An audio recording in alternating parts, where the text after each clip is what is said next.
Hi, everybody. My name is Thomas Maya.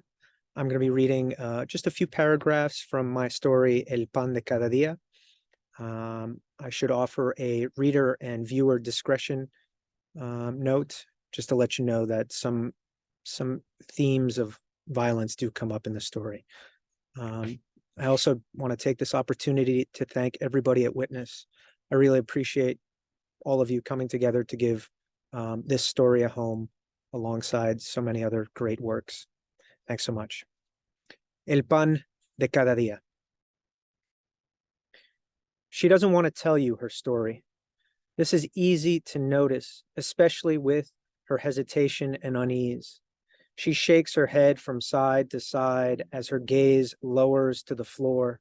She fidgets with her fingers, her hands. She holds one in the other as if tending to an injured bird. She thumbs at the ball of her palm to coax more life into the poor thing. She pokes the flesh there. She pinches at the inner surface where the lifelines are found. Then she pulls at her fingers as if carefully resetting a pair of crumpled wings. When she finally speaks, all the muscles of her lean face move slowly, a demurred response.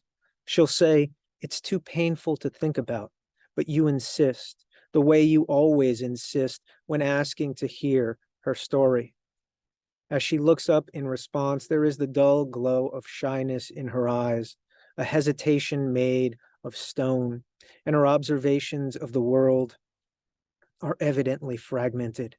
She steals glances at your feet, at your legs, at your hands and arms, and over your shoulders into the calming distance behind you, where an empty wall sits.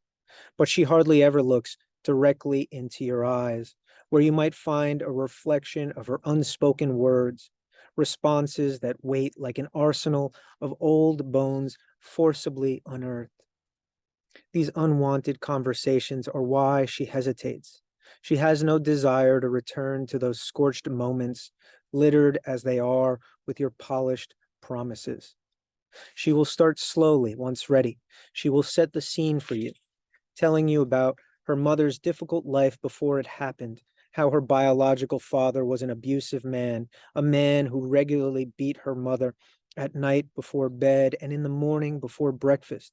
In the afternoons, if she was late, serving him a small glass of Coca-Cola and biscuits for el algo.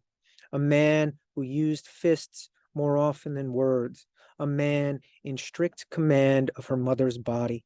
He would throw her onto their small mattress and lay waste to her whenever he had the urge. In this manner, they brought a number of children into the world, of which she is the eldest, the one most familiar with this painful stretch of years. Her father, a drunk with a penchant for home-cooked meals, followed by nights out chasing younger women, would scream at the children and threaten abuse. But her mother always got in the way of those fists, even though she knew where such insubordination led. She will squeeze her wrists for comfort, first one, then the other, as she explains what she means.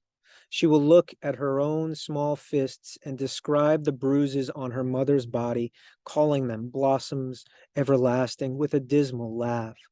She will open her fist, the left, and trace the M-shaped lines of that palm with her right pointer finger. She will say she never knew her mother's skin to be without such blossoms, such stains, never knew her mother's voice without its heavy measure of pummeled out sadness. She will then explain to you why they fled, leaving Medellin for Bogota, where her mother had two older brothers she could turn to for help. Moving slowly with her words, she will tell you how her father had been alone with the youngest girl and that her mother had returned from the market to find this girl of 11 naked, cowering behind her bed. She will allude to the fact that she was familiar with this behavior well before her mother's discovery. But even though her words slow to a trickle, she will move on from this part of the story at once. There are certain things that do not bear repeating. She will say it happened in secret. Her mother's plans for escape after this last most odious of straws, after the donkey's broken back, an evening departure on an overnight bus leaving from the city's southern terminal. She will describe how the night played out in detail, the way her mother finished washing dishes after dinner, without mentioning a word of escape to any of the children, the way she'd been affectionate toward him, her monster of a husband, while he sat eating his second bowl of sancocho, how she brought him his glass of Coca-Cola with a kiss, all accomplished as it was on any night, to ensure her husband remain unagitated and, more importantly, unsuspecting, off guard. Even this, the way her mother darned tears in the elbows of one of her father's favorite work shirts, sitting beside him at their small table as he finished his meal. A true monster, she'll say about her father, accompanied by a dutiful wife. Thank you so much. I really appreciate the opportunity. Thank you for listening and for reading.